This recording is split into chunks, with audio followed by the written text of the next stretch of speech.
dermoid cista. Dermoid cista nədir? Bu özəlliklə qızlarda anadan gəlmə olan cistlərdir.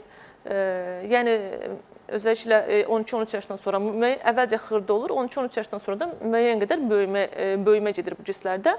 Bu cistlərin içində bəlkə də bəzi yerlərdə görmürsünüzdür şəkillərini ya da paylaşımlarını. İçində tük olur. Yəni cistlərin içində tük olur, piy toxuması olur, bəzən içində diş ola bilər, çənə sümüyünün müəyyən bir hissəsi ola bilər, bəli, ola bilər. Bu cistlər ölçüsü böyükdürsə, yəni ölçüsü 4 sm üstündədirsə, əməliyyat olsa yaxşı olar. Çünki bu cistlərdə bəzən elə toxumalar olur ki, içində bayaq dediyim sümük qırıntısı olur, diş qırıntısı, bəzən immatur dediyimiz yetişməmiş toxumalar olur ki, bunlar da ilərləyən zamanlarda kanserogen ola bilər.